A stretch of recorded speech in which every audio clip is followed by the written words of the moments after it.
শূন্য কলসি নিয়ে গঙ্গায় গিয়েছিলেন। গৌরবের মাঝে সব হারিয়ে ঠিক তেমনি শূন্য কলসি নিয়ে আবার ঘরে ফিরে এলেন। তো কেন গো? নদে নাগরী গঙ্গায় গেলেন জল ভরতে, জল ভরা হলো না কেন? তত্ত্বজ্ঞ বললেন শুধু ওই নদিয়ার নাগরী বলে কথা নয় গো, এ জগতেও কোনো মানুষ তার এক জনমের সৌভাগ্যের ফলে হোক, বহু জনমের সৌভাগ্যের ফলে হোক, বহু বহু জন্ম জন্মান্তরের সৌভাগ্যের ফলে হোক, সদ্গুরুর করুণা লাভ করে হোক, বহু বহু ভক্তি শাস্ত্র গ্রন্থ অধ্যয়ন করে হোক, এমনকি প্রত্যেকের চারপাশে ঘিরে থাকা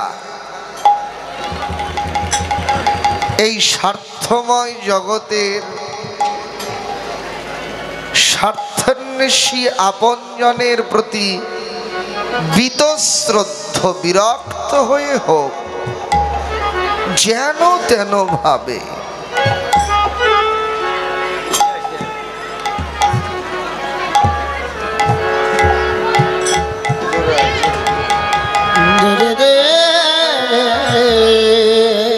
যদি কেউ একবার নিজেকে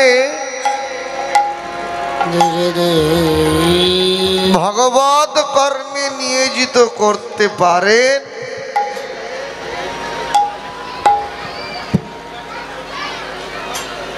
এই জগতের এমন কোনো কর্ম নেই যে ভগবত কর্মে নিবেদিত মানুষটিকে এই জাগতিক কর্ম আকর্ষণ করতে পারে। একবার যদি কেউ নিজেকে ভগবত কর্মে নিবেদিত করে দেয়, এই জাগতিক কর্ম তখন তার কাছে তুচ্ছাতি তুচ্ছ হয়ে যায়। নদী নাগরীরও তাই হয়েছে গো। গঙ্গায় জল ভরতে গিয়ে গঙ্গার কুলের গৌর রূপ খানি দর্শন করে ওর মনের অজান্তে কখন যে জীবন সর্বস্ব গৌর চরণে সঁপে দিয়েছেন নিজেও তো জানেন না। সব হারিয়ে হৃদ সর্বস্বা হয়ে জল ভরার কথা ভুলে গিয়ে শূন্য কলসি নিয়েই ঘরে ফিরে এলেন। কিছুতেই তাকে ভুলতে পারছেন না। গৃহের কোনো কর্ম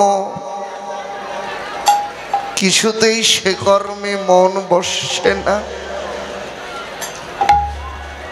কারো সঙ্গে দুটো কথা বলতে ভালো লাগছে না। শুধু বারবার ওই রূপের মানুষের কথা অন্তরে জাগছে। কিছুতেই ভুলছে ভুলবে গো? তত্ত্বজ্ঞ বললেন ওই রূপ যে দেখেছে তা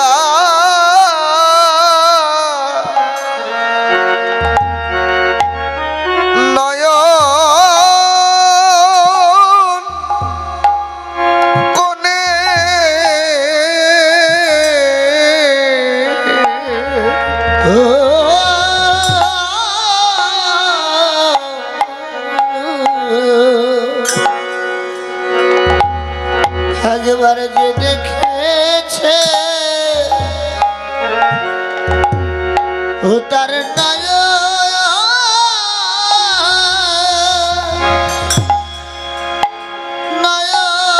নয়ন কোণে ওই রূপ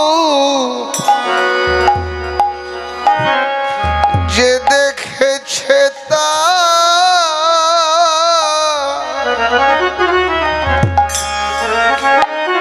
নয়ন কোণে ওই রূপ যে দেখেছে তা নয়ন কোণে ওই রূপ সে ভোলে না এ জীবনে ওই রূপ যে দেখেছে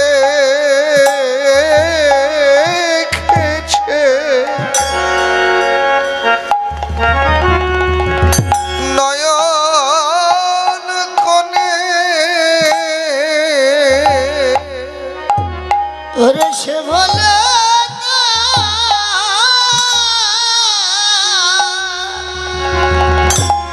এ জীবনে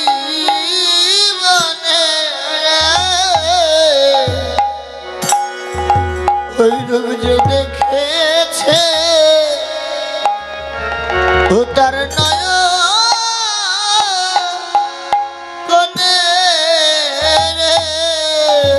ওই রূপ সে ভোলে না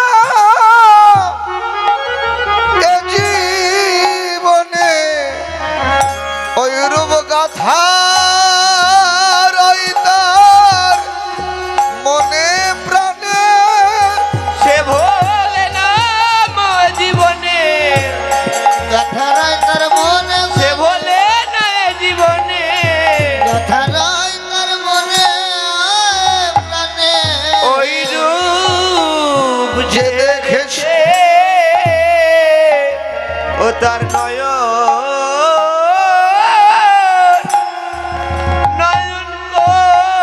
কোণে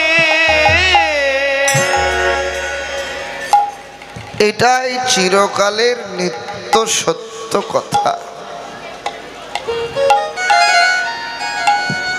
এর চাইতেও সত্য হলো ভগবান যদি ভক্তের অন্তরে একবার ধরা পড়ে যায় কিছুতেই ভক্তের হৃদয় থেকে তিনি আর কোথাও সরে যান না। এই কারণেই ভাগবত শাস্ত্র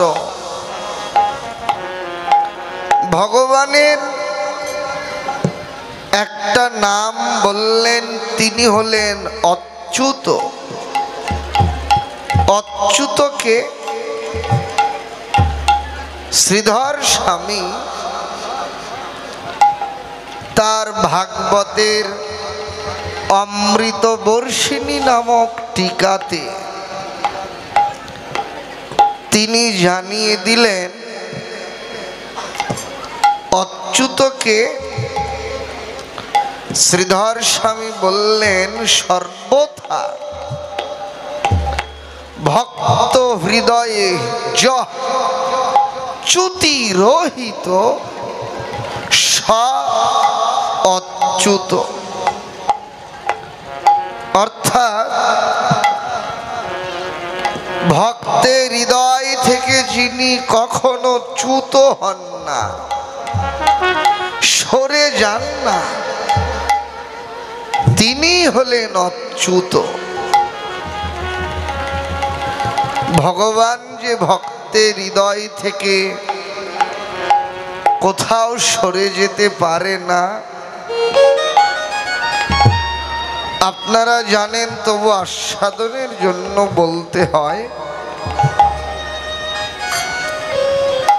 ভগবান ভক্তের হৃদয়ে একবার যদি ধরা পড়ে যায়, কিছুতেই ভক্তের হৃদয় থেকে আর কোথাও সরে যেতে পারেন না। প্রমাণ, বিল্বমঙ্গলের নাম তো সবাই শুনে থাকবেন। যে বিল্বমঙ্গলের আর একটা নাম ছিল লীলা সুখ। অন্ধ হয়ে প্রতিজ্ঞা করে ব্রজের পথে ঘুরতে লাগলেন। কি প্রতিজ্ঞা করলেন? যে যতদিন তোমার কৃপা লাভ না হবে ততদিন আমি জলস্পর্শ করব না। অনাহারে থাকতে থাকতে যদি আমার প্রাণটাও চলে যায়,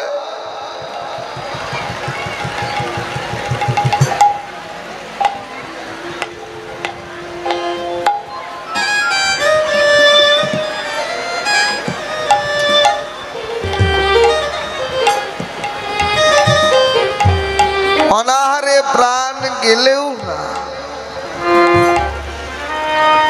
এই প্রতিজ্ঞা করে একদিন, 2 দিন,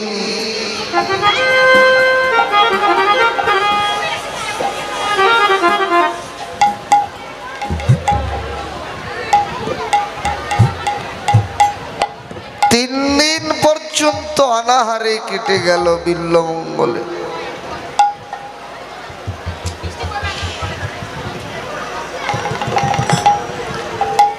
আরে আসরে তো অনেক জায়গা, উপরে উঠে বসেন না।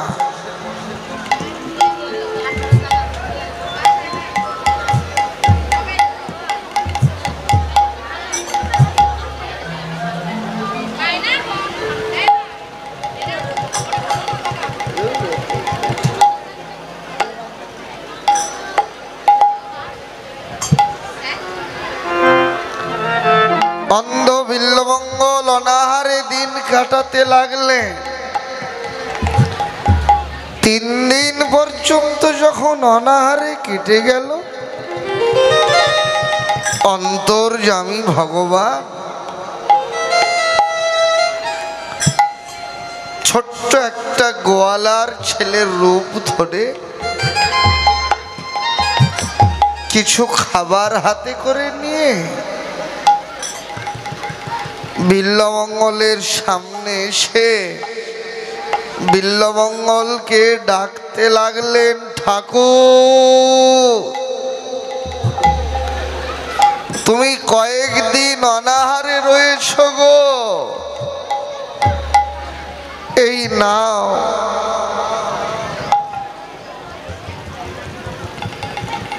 আমি তোমার জন্য কিছু খাবার এনেছি গো। বিল্বমঙ্গল বললেন, কে গো তুমি? আমি অনাহারে রয়েছি,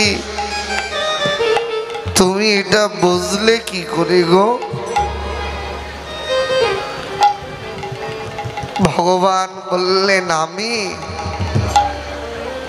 আমি একজন গোয়ালার ছেলে গো। বিল্বমঙ্গল মনে মনে চিন্তা করলেন যে গোয়ালার ছেলে তুমি ঠিকই, কিন্তু তুমি যে কোনো সামান্য গোয়ালার ছেলে নও, আমার অন্তর বলছে গো কিছুতেই তুমি সাধারণ কোনো গোয়ালার ছেলে হতে পারো না।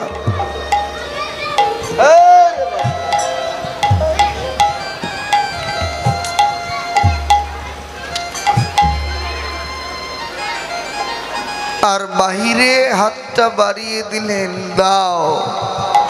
অতটুকু বালক তুমি এত কষ্ট করে খাবার বয়ে এনেছো, তোমাকে আমি ফিরিয়ে দেই কি করে গো? দাও। ভগবান খাবারটা বিল্বমঙ্গলের হাতে যেমন দিতে গেছেন, অন্ধ তো অনুমান করে খাবারটা না ধরে হঠাৎ বিল্বমঙ্গলের হাতটা, আরে বিল্বমঙ্গল ভগবানের হাতটাই ধরে ফেলেছেন। চতুরের শিরোমণি তো যেমন হাতটা ধরেছেন, বলেন ব্যথা ব্যথা, যেমন বলেছেন ব্যথার কথা।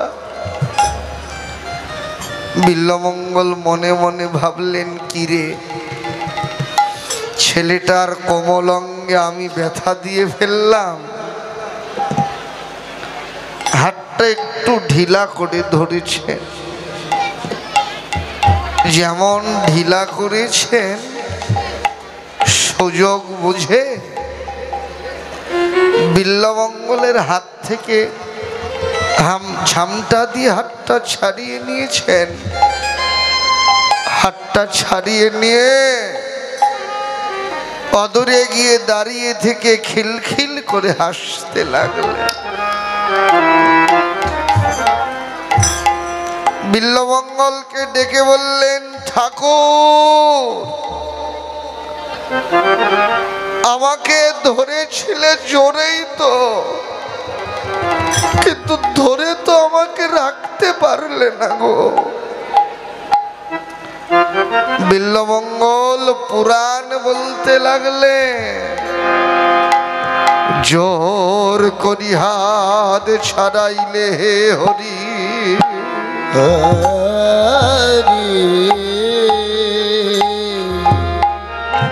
ইথে তোমার কিবা বলিহারি, বলিহারি আমার অন্তর হতে যদি ছাড়িতে পারো, তবে সে বুঝিব তুমি কত শক্তি ধরো, কত শক্তি, কত শক্তি ধরে। বলেন, হে ভগবান তুমি আমার হাত থেকে তোমার হাত ছাড়িয়ে নিয়েছো, কিন্তু তুমি যে আমার এখানে ধরা পড়েছ, আমার অন্তর থেকে যদি তুমি কোথাও যেতে পারো, তবেই বুঝবো তোমার সর্বশক্তিমান নামের সার্থকতা। কিছুতেই তাকে ভোলা যায় না। ভক্তের হৃদয়ে তার সতত বিশ্রাম। নদিয়ার নাগরী বলেন, সজনী কি বলবো রে, আহা গঙ্গার কূলে দাঁড়িয়ে অপূর্ব শোভা করে রয়েছিল। ওই ওই রূপখানি দেখে আমার মনে হলো ও যেন কোনো সাধারণ মানুষ নয় রে। কেমন সে রূপ দেখে আমার মনে হলো জানিস, দামিনী দাম। দামিনী শব্দের অর্থ বিদ্যুৎ, আর দাম শব্দের অর্থ পুঞ্জ বা মালা। বলেন দেখ, আমার মনে হলো আকাশে একটি বিদ্যুৎ চমকালেই সকলের চোখ ঝলসে যায়। একটা বিদ্যুতের এত ছটা, এতটা দীপ্তি। কিন্তু গৌরূপ দেখে মনে হলো একটি নয় রে, দুটি নয়, শত সহস্র বিদ্যুৎ নয়, আমার মনে হলো অসংখ্য বিদ্যুৎ মেঘ থেকে আলাদা হয়ে এক জায়গায় পঞ্জীভূত হয়েছে। একটি বিদ্যুৎ চমকালে এত দীপ্তি হয়, আর একবার ভেবে দেখ অসংখ্য বিদ্যুৎ, ওই অসংখ্য বিদ্যুৎ যদি একসঙ্গে চমকায় তার কত ছটা হতে পারে। গৌরূপ দেখে আমার মনে হলো ওই অসংখ্য বিদ্যুতের ছটাও ওই গৌর অঙ্গ ছটার মধ্যে একেবারে মিশে একাকার হয়ে গেল। গৌর অঙ্গ ছটার মধ্যে অসংখ্য বিদ্যুতের ছটা হারিয়ে গেল, ম্লান হয়ে গেল। ওরা বলেন, আচ্ছা গৌরূপ যদি অসংখ্য বিদ্যুতে নির্মিত হয়, তো যেখানে বিদ্যুৎ সেখানে তো মেঘ থাকবার কথা, ওখানে কি মেঘ ছিল না রে? নদেনাগরীর উত্তর দেওয়ার পূর্বেই ভাবুক বৈষ্ণব কবি তিনি বললেন, ছিল গো, মেঘ ছাড়া তো কখনো বিদ্যুৎ হয় না। তবে এই প্রাকৃত কোনো মেঘ নয়, মেঘও ছিল। কোন মেঘ? বৈষ্ণব কবি তিনি বললেন, কৃষ্ণ মেঘ রয়েছে ওরে হৃদ মাঝারে, কৃষ্ণ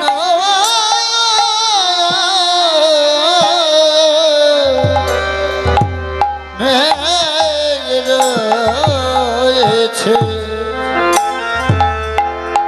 গোরার দিমাঝারে,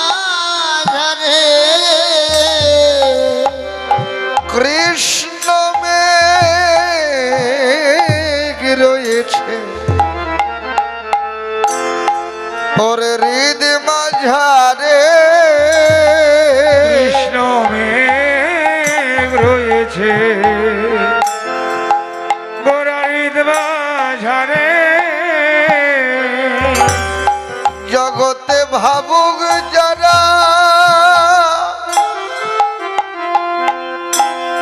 জানে তারা, কৃষ্ণ মেঘ রয়েছে ওরে হৃদ মাঝারে।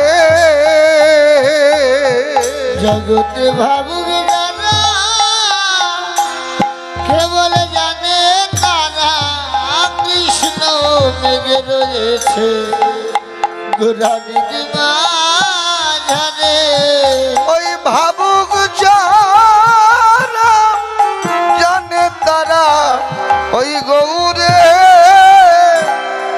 গোবিন্দ লীলা, ভাবুক যারা জানে তারা, গৌরে গোবিন্দ ভাবুক যারা জানে তারা, কৃষ্ণ মেঘে রয়েছে গোরারি মাঝারে এ যে মেঘ বিজুরি আছে জরা জরি জরি আছে জরা জরি ওই কৃষ্ণ মেঘে রায় বিজুরি মেঘ বিজরি আছে জরা জরি ওরে মেঘবি কৃষ্ণ কৃষ্ণ মেঘে রায় বিজড়ি ওরে মেঘবি জারি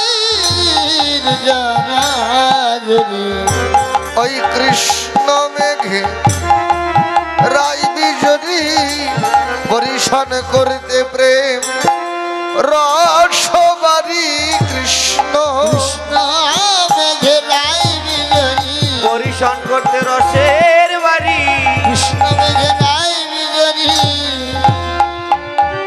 মেঘ বিজড়ি আছে জানাজরি এই যে গৌরাঙ্গ রূপের এই মধুরিমা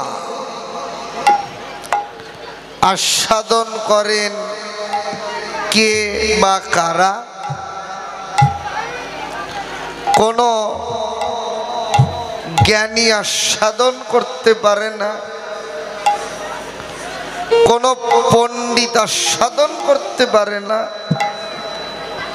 কোন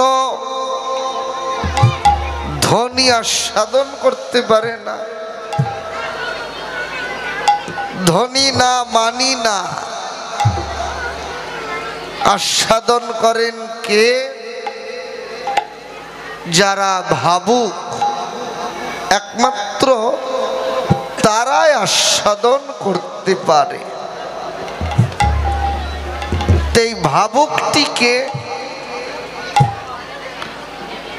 তত্ত্বজ্ঞ জানালেন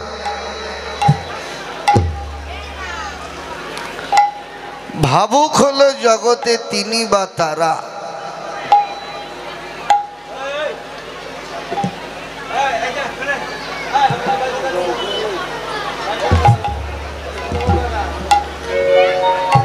এত গোলমাল করে বাবা।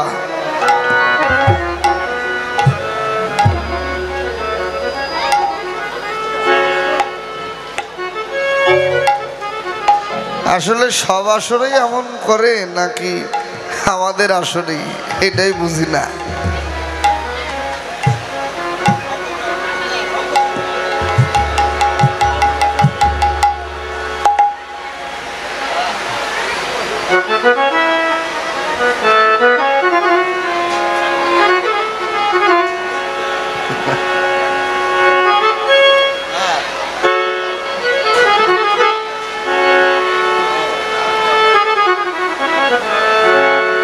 ধীরে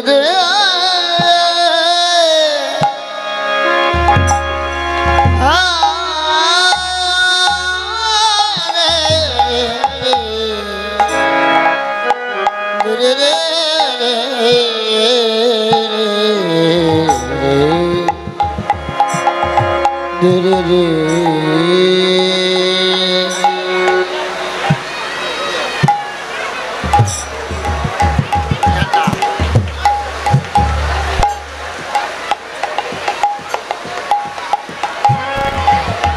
আরে সিয়ের থেকে নেমে বসেন, চেয়ার থেকে নিচে বসেন সবাই।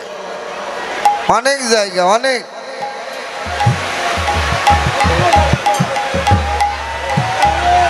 গৌর হরিবল, নিতাই গৌর প্রেমানন্দ হরি হরি বল।